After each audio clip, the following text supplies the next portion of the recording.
ध्यानाभ्यास के लिए अपने नेत्रों को बंद कर लीजिए। अपना मुख अपनी ओर कीजिए।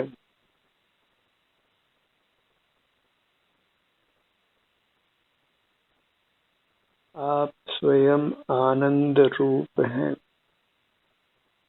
अपने से युक्त रहकर अपने उत्तम आनंद को भोगिए।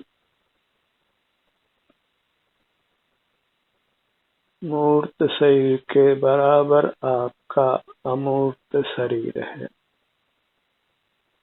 वही परमात्मा स्वरूप है। परमात्मा को कहीं बाहर नहीं ढूंढना है। अंतरंग में आप स्वयं परमात्मा है।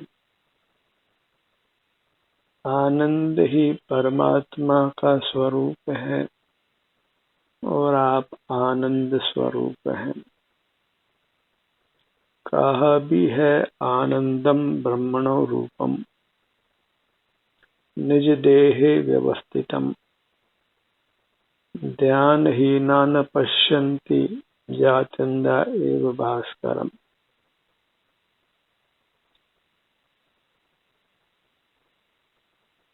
अपने से जुड़कर रहिए, सुखी रहिए। अपना स्वाद ही सुख का स्वाद है। जड़ पदार्थ सुख स्वरूप नहीं होने से उनका स्वाद सुख रूप नहीं है।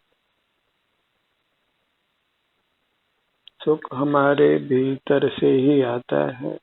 चूंकि परलक्ष्य में होते हैं तो हमको यह भ्रम हो जाता है कि सुख पर में से आता है और उस भ्रम के कारण ही हम बहिर्मुख रहते हैं और बहिर्मुख रहने से मूर्त कर्मों का बंधन होता है और वह बंधन ही हमारे सुख का घात करता है। उसी से अंतरंग बहिरंग प्रतिकूलता होती है।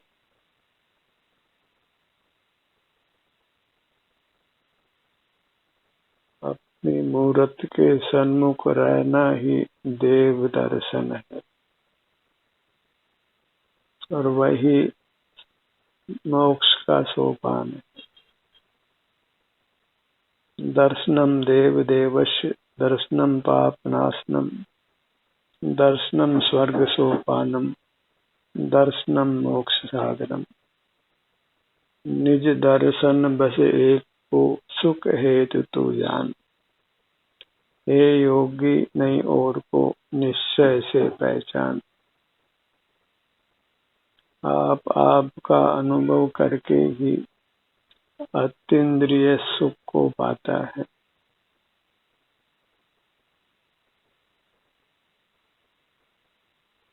किसी बाह्य साधन की आवश्यकता नहीं रहती।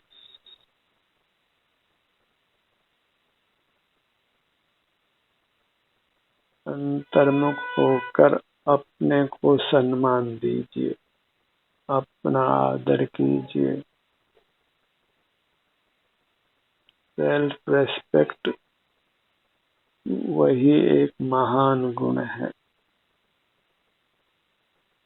अंतर्मुख रहकर अपने स्वाभिमान की रक्षा करिए। अपने आप में लीन रहिए।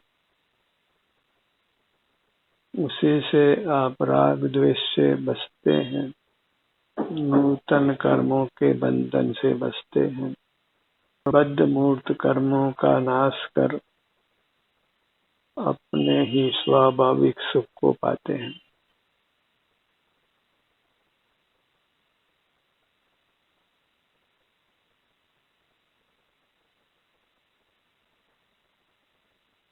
अपनी ही भावना बाह्य अपने अमूर्त शरीर की। आत्म भवन भावता जीव लहे केवल सुकर। अपनी भावना ही उत्तम भावना है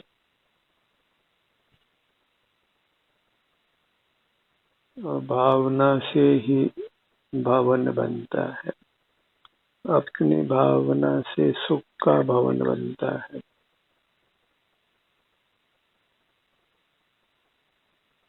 अपने आप में ही लीन रहना है, स्वमुखी रहना है, स्व अग्र रहना है, वही नासाग्र दृष्टि कहलाती है। अपने आभ्यंतर अमूर्त शरीर का ऐसा संवेदन करते हुए रहिए।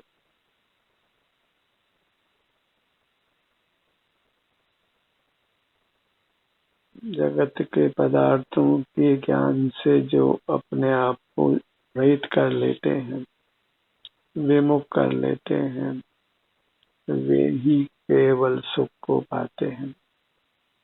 जगत से नाता तोड़कर अपने से ही नाता जोड़ते हैं, और जहाँ जगत की दृष्टि है वहाँ फिर सतत आकुलता है। जहाँ विषय की अभिलाषा है वहाँ फिर दुख ही दुख है, क्योंकि विषय सुख स्वभावी नहीं होने पर भी हम उनकी कांक्षा करते हैं।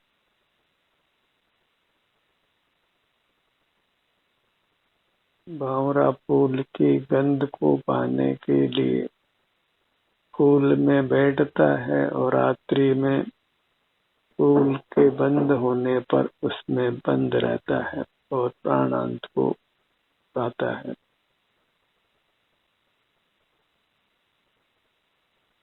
हिरण रेगिस्तान में बालू की चमक में पानी का भ्रम करके रेगिस्तान में दूर निकल जाता है और प्यास से छटपटा कर मर जाता है।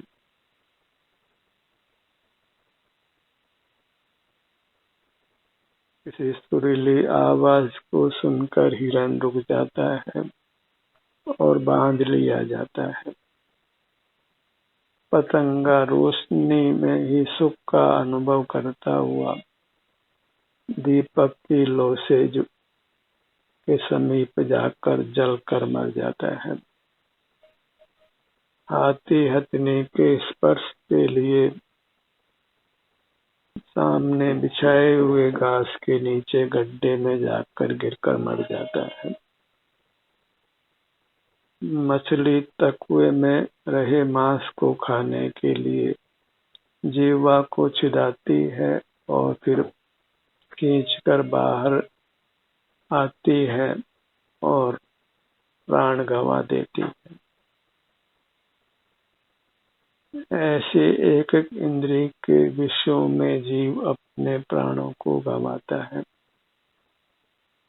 और मनुष्य तो पांचों इंद्रियों के विषयों को भोगता है,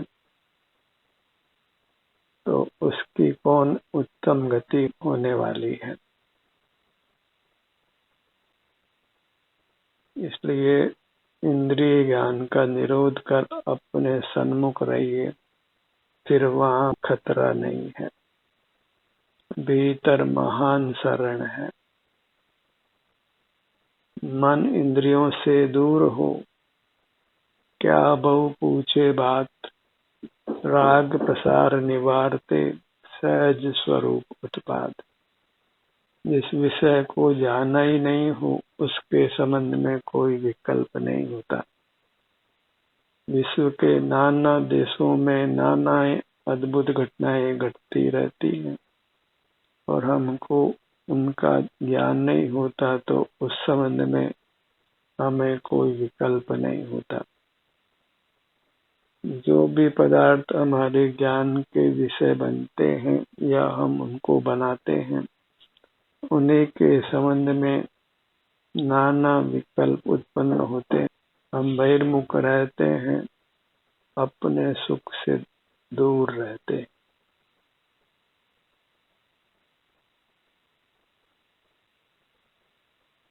पानी के समूह से जो पानी बाहर चला जाता है वह शीघ्र ही सूख कर नष्ट हो जाता है। वही पानी ढाल के मार्ग के द्वारा आकर समूह में मिल जाता है तो फिर नष्ट नहीं होता है। ऐसे ही हमारा उपयोग अपने आनंद समुद्र से दूर हो जाता है, उसको स्वपर के विवेक के द्वारा वही ढाल हुई उसके द्वारा वह वापस अपने सन्मुख हो जाता है तो फिर दुखों से बच जाता है। स्वपर का विवेक एक ढाल है जो हमारे दुखों से रक्षा करता है। जो पर है उसको छोड़िए और जो स्व है उसको अंगीकार करिए। कोई बहुत धनपति है उसको सुखी मत देखिए और जो आप पति है उसी को सुख का अनुभव होता है, उसी को सुखी देखिए। धनपति बनने के बजाय जो आप पति बनते हैं वे परमात्मा हो जाते हैं, इसमें कुछ भी संशय नहीं है। धन जन में हमारा सुख बिल्कुल नहीं है, हमारा सुख हमारे चिदतन में है। इसलिए अपने ध्यान को अपने सिर से पैरों तक ही रखिए, इसी में सदा उपस्थित रहिए, स्वस्थ रहिए, सुखी रहिए। अपने ध्यान को अपने सिर के भाग पर लाइए।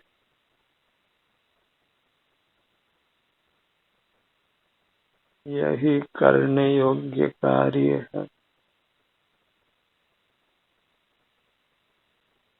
इतना विशेष है कि बहिर्मुख रहते हैं तो जो कर्म बनता है वह तत्काल ही उदय में नहीं आता है,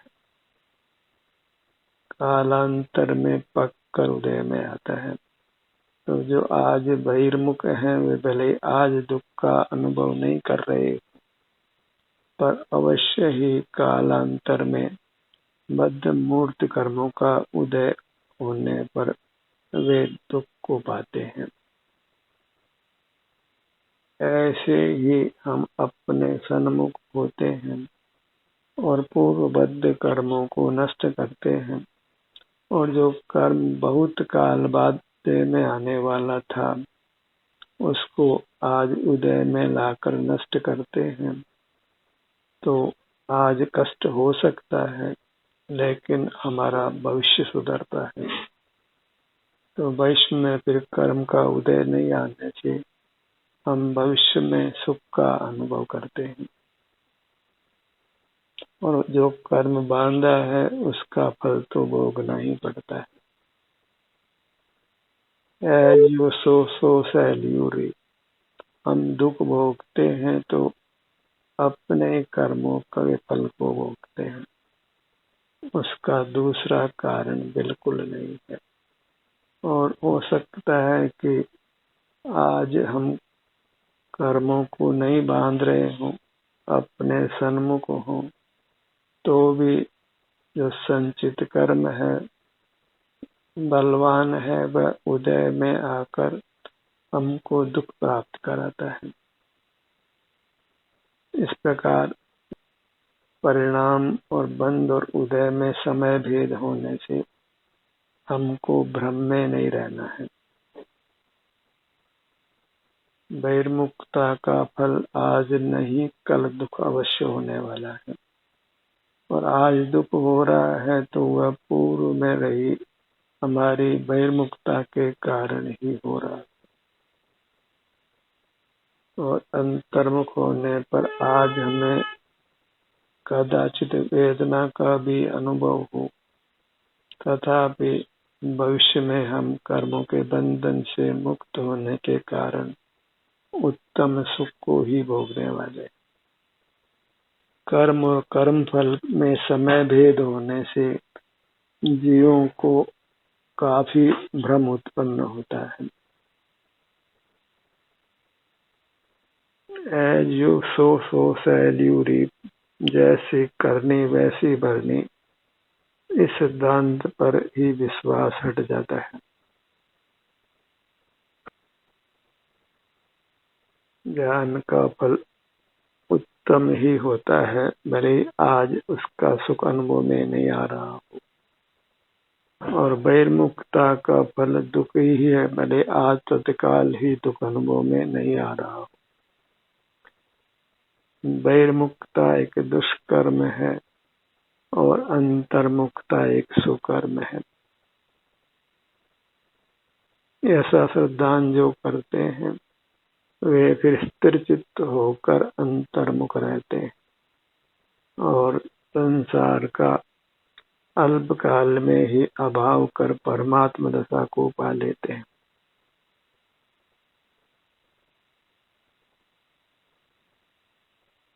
और ये न्यायोचित भी है कि हम अपनी वस्तु को ही भोगे, पर वस्तु को नहीं भोगे। पर वस्तु के सेवन में सुख कदापि नहीं है। पर वस्तु के सेवन में सदा ही शंका बनी रहती है। चोर भले ही चोरी करके धन कमाता हो, पर पकड़ने का भय कहीं न कहीं उसके भीतर अवश्य रहता है। और जब कर्म का तीव्र विपाक होता है तो वह पकड़ भी लिया जाता है। कोई चोरी पहली बार करे तो ही पकड़ लिया जाता है, कोई 1000 बार करे तो भी पाप कर्म का उदय नहीं हो तो पकड़ में नहीं आता है। सामने पुलिस भी देख ले उसको दुष्कर्म करते हुए और उसके पुण्य का उदय हो तो वह पुलिस उसको पकड़ती नहीं है। इस प्रकार कारण कार्य में समय भेद होने से हमें उत्तम कार्य को नहीं छोड़ना है और हीन कार्य को नहीं करना है। बहिर्मुखता एक हीन कार्य है और अंतर्मुखता एक उत्तम कार्य है। अपने ध्यान को अपने मुखमंडल पर लाइए।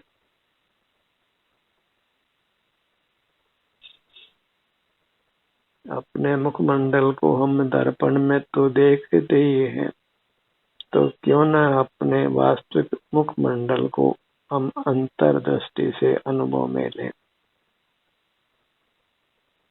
बड़े बड़े दर्पण में जीव अपने को सर्वांग देखते हैं, तो क्यों न अंतर्दृष्टि से अपने अमूर्त सर्वांग शरीर को अनुभव में ले।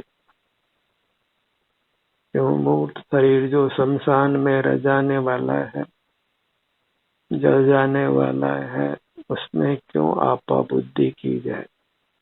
हाड़ मास में कौन चेतनता है, और चेतनता का तो हम प्रत्यक्ष अनुभव करते ही है। और वह चेतनता मूर्त नहीं है, अमूर्त है। और अमूर्त में जो वेदना होती है वह मूर्त के निमित्त से ही होती है। ऐसे मूर्त पदार्थ की वांछा छोड़िए। मूर्त पदार्थों के आश्रय से सुख पाने का प्रयत्न अच्छा नहीं है। अपने सन्मुख होने में किसी मूर्त पदार्थ का आलंबन नहीं है, तो फिर हम मूर्त पदार्थों से बंधते भी नहीं हैं, छूटते ही हैं। मूर्त पदार्थों का विश्वास छोड़िए, क्योंकि हमारी संसार यात्रा मूर्त पदार्थों का आश्रय करने से ही होती है, अन्यथा नहीं होती। जिनने भी मूर्त पदार्थों का आश्रय छोड़ा है वे ही संसार से मुक्त हुए हैं, सर्व दुखों से मुक्त हुए हैं। अपने ध्यान को अपने सिर के भाग पर लाइए। ध्यान के जो भी हमारे अंग हैं वे अमूर्त हैं, अंतर्दृष्टि से मूर्त अंग दिखाई भी नहीं देते, इसलिए मूर्त अंगों का ध्यान में कोई प्रकरण नहीं है। अपने ध्यान को अपने ललाट भाग पर लाइए।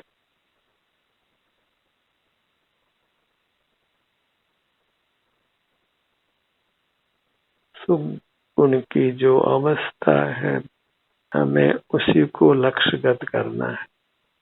अन्य भी परिणाम हमारे अनुभव के विषय भले ही बनते हों, पर उनका अनुभव में आना मुख्य नहीं है। उसके बल पर हम आगे बढ़ भी नहीं सकते।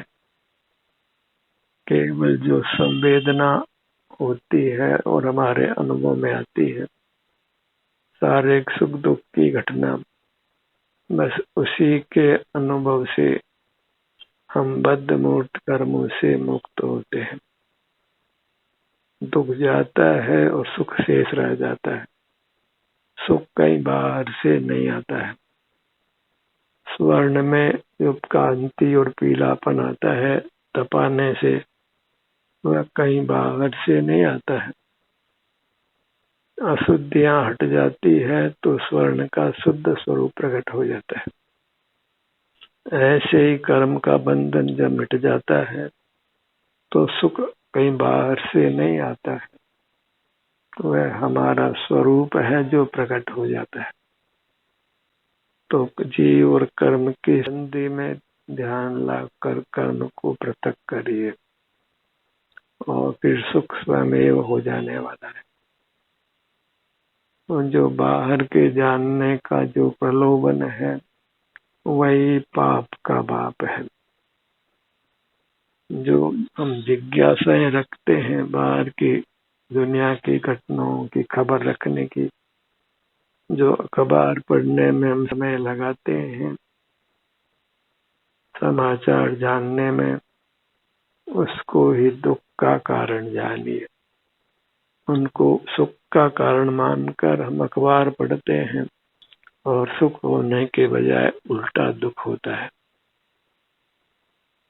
हम चलचित्र को देखते हैं, हम कितना उससे बन जाते हैं, कितना विकल्प हो जाता है। तो जहाँ बाहर की जानकारी में खड़े हैं, वहाँ फिर आकुलता ही आकुलता है। अपने ध्यान को अपने भ्रू मध्य पर लाइए।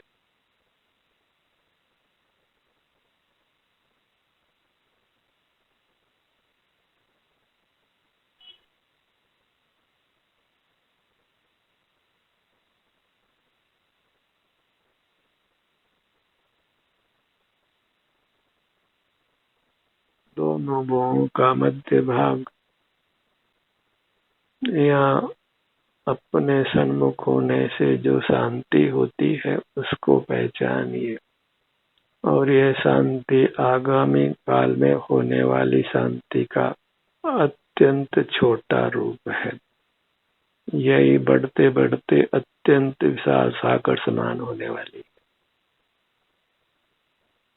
जो आज बालक है, छोटा सा जन्म लिया है, उसमें कोई ज्ञान की विशेषता दिखाई नहीं देती है। पर वही बड़ा होकर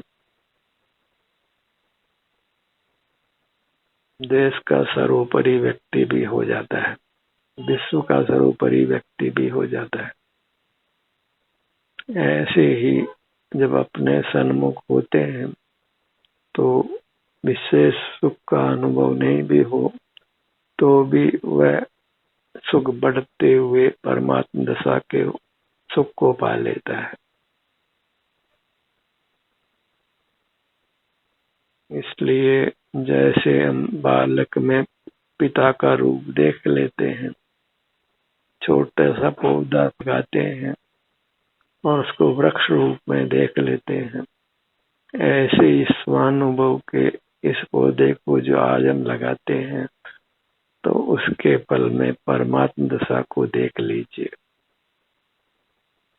अपने ध्यान को अपने दोनों नेत्रों पर लाइए।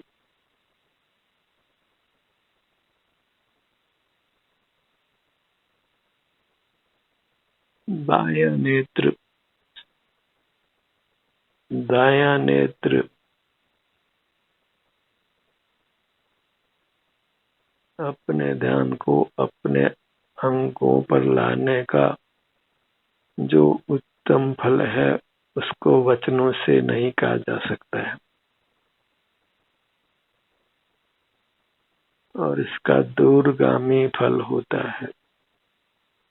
इससे हम शाश्वत उत्तम सुख को पाते हैं, अविनाशी सुख को पाते हैं। किसी भी बात पर ध्यान को रोकते हुए सर्व कर्मों का क्षय होकर जीव परमात्मा हो जाता है। ऐसे ध्यान की महिमा अपरंपार जानो। अपने ध्यान को अपने दोनों कानों के भाग पर लाइए, और यदि ध्यानाभ्यास नहीं करते तो जीव अपने मनुष्य भाव को खोकर फिर अंतकाल समान दीर्घ काल तक भी मनुष्य पर्याय को नहीं पावे, ऐसा संभवित है। इसलिए ध्यान विहीन रहना अच्छा नहीं है। जो ध्यान विहीन है वही वास्तव में अंधा है। जिसकी आंखें खराब है, देख नहीं सकता है, पर जिसको अंतर्दृष्टि प्रकट हुई है वही वास्तव में सच्चे नेत्रों वाला है। इंद्रियां वे वास्तव में सुख के साधन नहीं है, आनंद के उपकरण नहीं है। हमारी अंतर्दृष्टि ही वास्तव में आनंद का उपकरण है। अपने ध्यान को अपनी नासिका पर लाइए, नासाग्र दृष्टिवंत बनिए। नासाग्र दृष्टिवंत हो, अभ्यंतर में देखे जो सु शरीर। सर्म जनक जन्म न धरे, पिए न जन्ने क्षीर। अपनी पूरी मूर्त को लक्ष्य में लीजिए, यही परमात्मा की मूर्त है, यही परमात्मा दर्शन है। परमात्मा अमूर्त है, उनको मूर्त देखना वास्तव में वह परमात्मा का आवरणवाद है। उनके स्वरूप को मिथ्या कल्पित करना है, और अपना रूप जो अनुभव में आता है वह अमूर्त है, वही वास्तविक और साक्षात परमात्मा का रूप है। ध्यान का सत्र यहीं समाप्त होता है। आपकी सहभागिता के लिए धन्यवाद।